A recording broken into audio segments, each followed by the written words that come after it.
Bonjour et bienvenue dans ce nouveau webcast des cyberdigitales du monde informatique. Parmi les différents types d'attaques dont sont victimes les entreprises aujourd'hui, celles par déni de services distribués, attaques DDoS, connaissent une expansion particulière. Quelles en sont les raisons? Quelles conséquences pour les victimes? Comment contrer ces attaques? Et de quel type d'approche les entreprises peuvent-elles bénéficier? Nous allons faire le point sur toutes ces questions avec Boris Lecoeur, DG France de Cloudflare, un des acteurs majeurs des solutions de cybersécurité. Bonjour Boris. Bonjour Sylvain. Alors, Cloudflare est un acteur majeur en matière de cybersécurité, de par l'observabilité qu'elle peut assurer.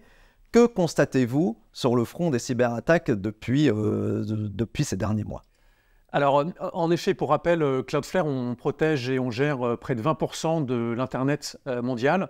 Et donc, on a un volume d'informations, de données sur les trafics, les menaces en cours, les attaques en cours, qui nous permet de dégager des tendances. On le fait tous les trimestres avec des rapports qui sont publiés. Ces données sont publiques, vous pouvez les retrouver sur radar.cloudflare.com. Et depuis le début de l'année, on a vu une forte augmentation des attaques par déni de service qui touchent tous les pays, la France y compris, avec une augmentation sur le troisième trimestre de près de 65% sur les attaques DDoS d'une année sur l'autre. On a vu des attaques qu'on appelle hypervolumétriques, donc des attaques de grande ampleur, à plus de 100 millions de requêtes par seconde. On en a vu plus de 89 sur le dernier trimestre, ce qui est vraiment unique. On a vu des attaques qui ont dépassé les 200 millions de requêtes par seconde. Pour rappel, l'attaque majeure la plus grande qui avait eu lieu sur Internet était à 71 millions de requêtes par seconde. C'est une attaque qui avait été contrée en début d'année dernière par l'infrastructure de Cloudflare. Il y a une autre, on a subi également une forte attaque sur notre DNS. Pour rappel, Cloudflare a un DNS qui est très populaire, qui s'appelle le 1.1.1. Je vous invite à tous l'utiliser. C'est un DNS sécurisé et protégé qui permet de résoudre les noms de domaine. On a eu des attaques majeures aussi sur notre infrastructure DNS avec des attaques à plus de 2 millions de terabits seconde. C'est aussi des attaques de très grande ampleur. Alors bon, ces attaques qui sont de très grande ampleur, comme vous le dites, à quoi peut-on les attribuer? Est-ce que c'est dû à la situation géopolitique particulièrement chahutée de ces derniers mois qu'on peut attribuer ce regain d'attaques et cette expansion? Alors, depuis le début de l'année, on a eu beaucoup d'activités sur les attaques DDoS qui ont été menées par des groupes affiliés pro-russes, et notamment avec le conflit entre la Russie et l'Ukraine. Cet été, ça a été particulièrement actif. On a vu des groupes comme les No Name 0057 ou les Anonymous Soudan qui ont menacé des intérêts français et qui ont mis à l'exécution ces menaces avec des sites qui ont été ciblés, qui sont tombés face à des attaques DDoS. On a protégé en urgence pas mal de sociétés françaises qui sont venues chercher une protection derrière nos sites. Et donc ça a été une tendance qu'on observe depuis le début de l'année et c'est un petit peu accéléré durant cet été. On a, au-delà de conflits entre la Russie et l'Ukraine, on voit aussi avec le conflit entre le Hamas et Israël, suite aux attaques sanglantes qui ont eu lieu le 7 octobre, pas loin de 12 minutes après l'attaque, on a commencé à observer les premières attaques des DDoS sur des sites israéliens, notamment des sites qui permettaient aux civils israéliens d'aller se renseigner sur les lancements de roquettes qui avaient plus loin et de pouvoir se protéger face à ces lancements de roquettes. Et donc, on a vu une forte augmentation des attaques des DDoS. Ils ont beaucoup ciblé les sites d'information. 55% des attaques des DDoS ont ciblé les sites d'information. Après, ça a ciblé également la tech et ça a ciblé également tout ce qui est banque et institutions financières. D'un point de vue opposé aussi, on a vu une forte augmentation d'attaques dans les jours qui ont suivi et sur la même période, côté palestinien, avec des attaques DDoS qui ont aussi visé les sites palestiniens. Il y a plus de 45% du trafic Internet qui passait sur notre réseau à destination de sites palestiniens qui était constitué d'attaques DDoS, avec là pour le coup en première cible d'attaque, ça a été tout ce qui était banque et institutions financières. Donc on assiste à une véritable déduplication du conflit réel sur donc toute la partie tech et IT. Exactement, avec des cibles précise. Le but, c'est de mettre hors ligne des sites qui peuvent aider, des sites qui représentent des nations, des sites qui représentent des intérêts et qui peuvent faire des dommages importants tout en pouvant également bien cibler les images aussi qui peuvent être derrière les sites. Alors, autre sujet qui nous porte un peu plus vers le futur, c'est les futurs Jeux Olympiques qui se tiendront à Paris l'été prochain. En quoi cet événement contribue-t-il déjà ou pourra-t-il contribuer à un regain d'attaque ou en tout cas un regain de vigilance de la part des entreprises en matière de cyberattaque et notamment en DDoS? Oui, c'est vrai qu'on anticipe, on l'a vu par le passé aux précédents Jeux Olympiques, que durant chaque Jeux Olympiques, donc événements mondiaux, on a en parallèle des événements et bien des attaques qui vont cibler soit les infrastructures relatives à l'organisation. La billetterie. Ça peut être la billetterie, ça peut être les infrastructures de transport, ça peut être les infrastructures de l'hôtellerie, ça peut être voilà, les infrastructures et des sites d'infrastructures, soit les marques également, les Jeux Olympiques. Partenaires. Les marques partenaires des Jeux Olympiques. On travaille avec certains de nos partenaires comme Carrefour pour s'assurer que les protections seront là. Carrefour va avoir des magasins éphémères dans les villages des Jeux Olympiques pour que les athlètes puissent venir acheter ou s'approvisionner et pouvoir commander en ligne. Et donc, voilà, on va s'assurer avec... mais potentiellement, toute marque française, qu'elle soit partenaire ou pas des Jeux Olympiques, peut être une cible intéressante dès l'instant où on a cette fenêtre de tir et cette caisse de résonance qui va permettre de rendre une attaque visible, va permettre également de faire des dommages significatifs parce que voilà, on peut mettre hors ligne des intérêts, mettre hors ligne des business et derrière on a potentiellement de la rançon à récupérer ou une image en tant qu'attaquant à récupérer, à faire valoir. Boris, c'est peut-être le moment justement de rappeler en quelques mots sur quel principe fonctionnent ces fameuses attaques DDoS. Alors effectivement, on parle beaucoup d'attaque DDoS. Alors je vais rappeler les principes. L'attaque DDoS, c'est une attaque qui est très simple à mener parce qu'on n'a pas besoin d'être à l'intérieur des réseaux pour mener l'attaque. N'importe qui potentiellement peut mener une attaque. On est à l'extérieur finalement de la cible qu'on souhaite attaquer. Si vous allez sur le Darknet, en quelques clics, vous pouvez trouver pour une dizaine de dollars un premier niveau d'attaque qui va vous permettre de mettre hors ligne n'importe quel site. Et pour une cinquantaine de dollars, vous avez des attaques beaucoup plus sophistiquées avec IP tournante qui va être capable de mettre en ligne plusieurs heures, voire une journée complète. Un site. C'est très bien fait, c'est comme un site e-commerce. Vous avez même les commentaires des gens qui ont utilisé les services, 5 étoiles, 4 étoiles. Et c'est assez fascinant et assez inquiétant. Alors une attaque DDoS, on va chercher à inonder véritablement un site web, lui envoyer beaucoup de requêtes pour soit le ralentir, soit même le faire tomber. On a l'image de l'embouteillage où finalement, petit à petit, il y a un embouteillage qui se forme et le site ne peut plus répondre. C'est assez difficile de dissocier le trafic légitime du trafic illégitime, ouais. Surtout quand le site commence à avoir des baisses de performance.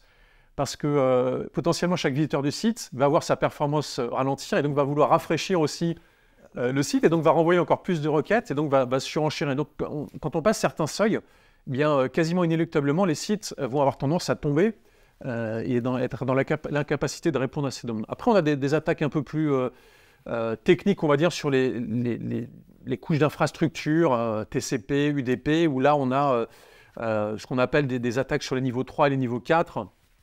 Ça fonctionne un petit peu de la même manière, même si d'un point de vue technique, il y a certaines spécificités. On y reviendra.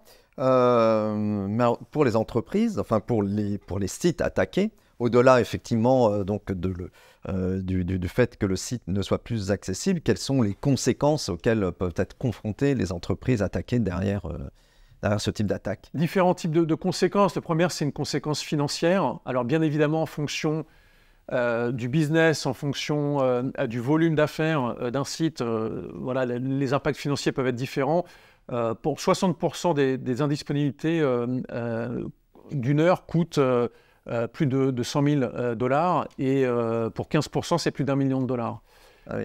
On a une métrique, Atlassian a partagé quelques métriques intéressantes pour, en moyenne, une indisponibilité par minute coûte voilà, à peu près $100 pour une petite entreprise et plutôt $10 000 pour une grande entreprise.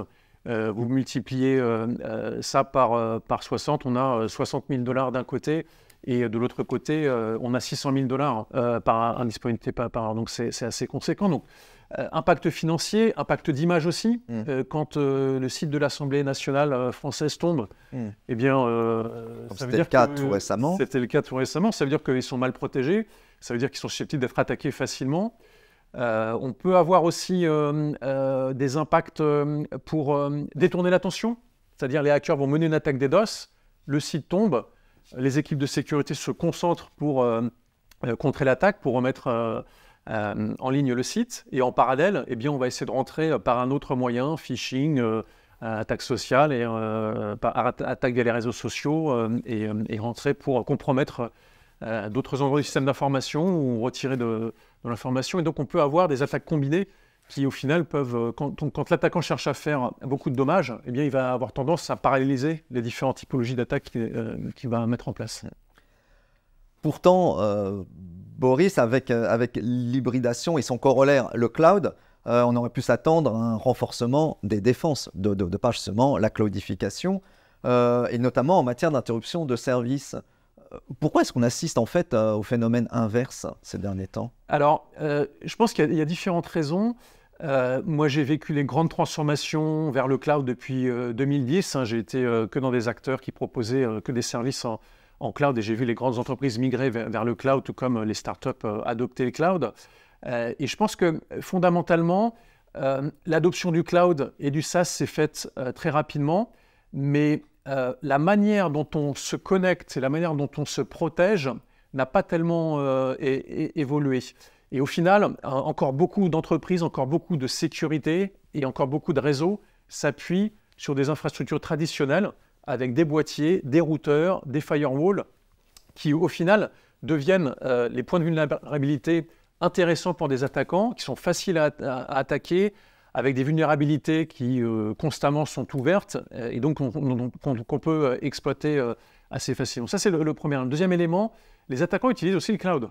Ouais. Les attaquants utilisent aussi l'automatisation.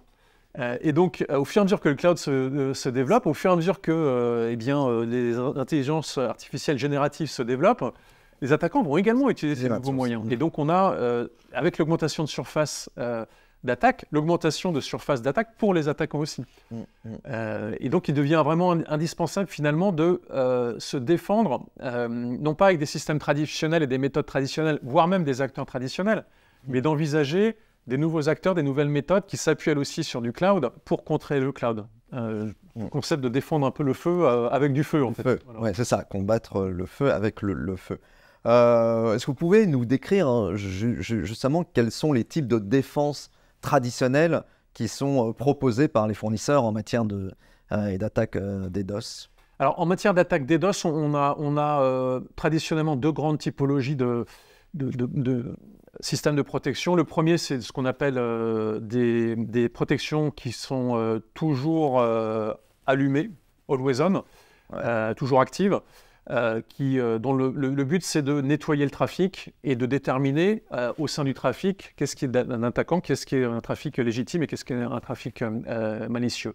Et donc, la manière dont on fait ça, les entreprises font ça traditionnellement, c'est soit avec des boîtiers, soit avec des solutions opérateurs, qui vont rediriger les flux de trafic vers un centre d'analyse de trafic, un scrubbing center, qui lui va analyser trafic malveillant et trafic bienveillant, et va contrer le trafic malveillant et rerouter le trafic bienveillant. Donc ça, c'est un premier type de protection. Deuxième type de protection, c'est à la demande, c'est-à-dire on va attendre d'avoir une attaque pour activer, là aussi soit avec des boîtiers, soit avec des solutions opérateurs. Ouais. Et généralement, c'est déjà trop tard, puisque quand les attaquants mènent des attaques éclairs, ils arrivent avec une attaque éclair à faire tomber les boîtiers, les défenses, avant même que les défenses aient le temps de se mettre en place. Donc dans les deux cas, on a dans les architectures traditionnelles de la latence qui va être induite, et surtout des goulots d'étranglement qui vont au final réduire la performance des sites web et faciliter le travail des attaquants, parce que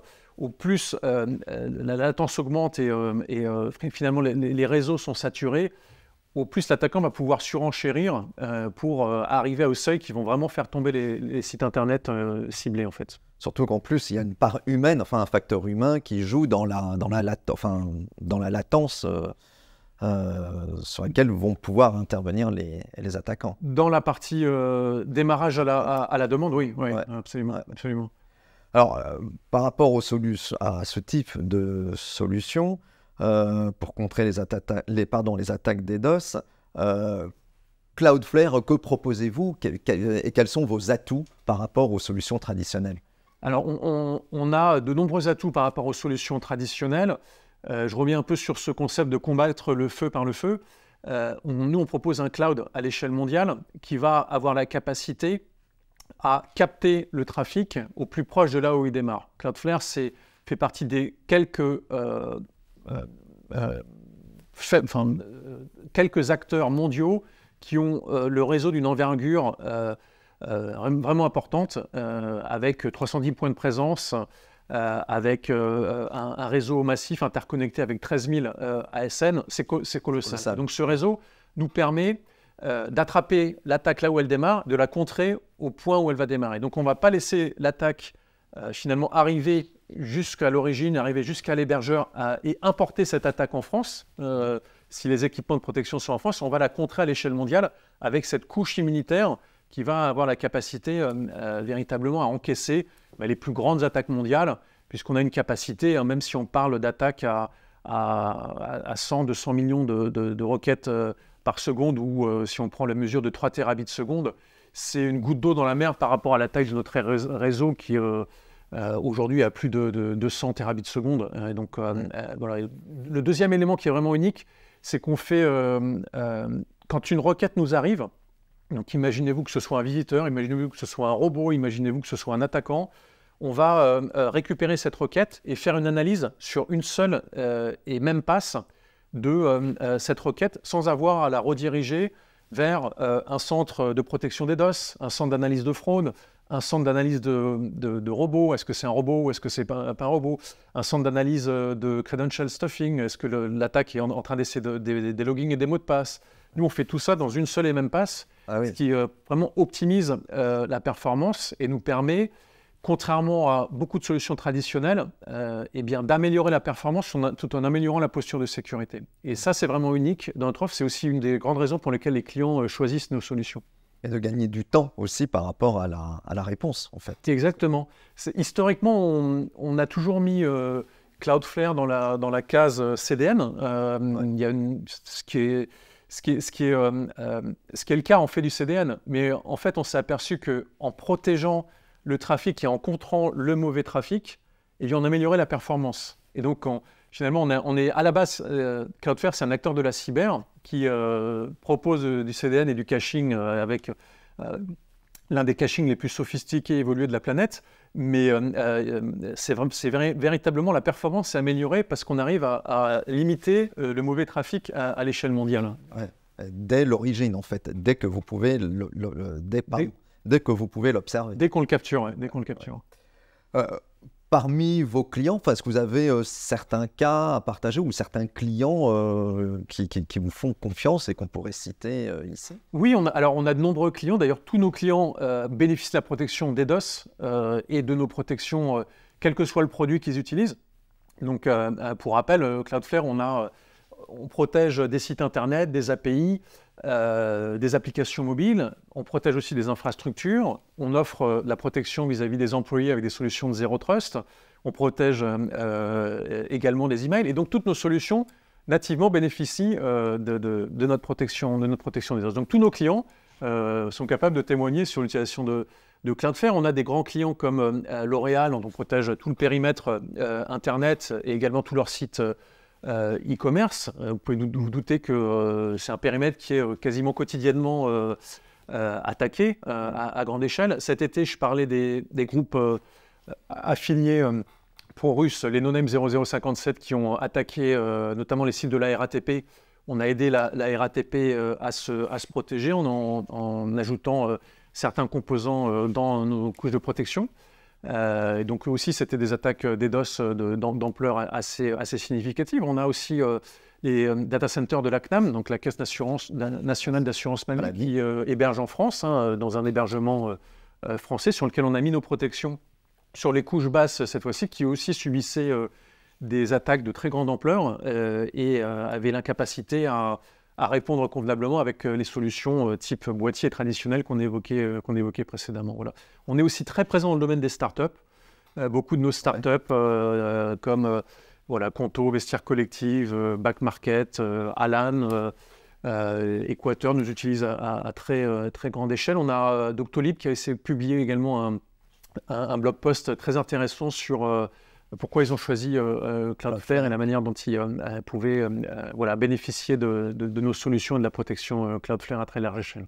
En fait, aucun secteur ne vous échappe parce que les attaques sont en croissance et attaquent tous les secteurs. En fait. Tous les secteurs sont concernés. Il n'y a pas de secteur qui est épargné, malheureusement, j'ai envie de dire. Ouais.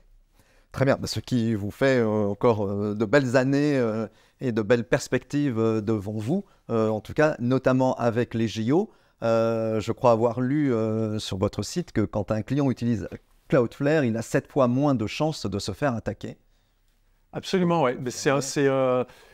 C'est un point de données qui nous a été remonté par un assureur qui proposait même des primes d'assurance moins élevées quand les clients utilisaient Cloudflare. Donc, c'est des points de données qu'on observe. Et on a aussi vécu, il y a un article dans Le Monde aussi qui suivait un hacker. Et ce hacker expliquait comment il menait des attaques. Et le premier site sur lequel il est arrivé, c'était un site qui était protégé par Cloudflare. Et le hacker disait, écoutez, sur ce site-là, je ne vais pas perdre de temps, je vais passer à un autre site. Parce qu'il y a Cloudflare qui protège ce site. Donc, je vais aller chercher quelque chose de plus simple à attaquer. Bien, écoutez, c'est sur cette très belle histoire que nous allons conclure notre entretien. Merci beaucoup, Boris, de nous avoir éclairé sur les enjeux et des attaques des DOS. Bon courage pour les semaines et mois qui viennent, qui vont être extrêmement laborieux, j'imagine, pour vous. Et quant à moi, je vous remercie d'avoir assisté à ce webcast et je vous dis à très bientôt pour un prochain webcast des cyberdigitales du monde informatique.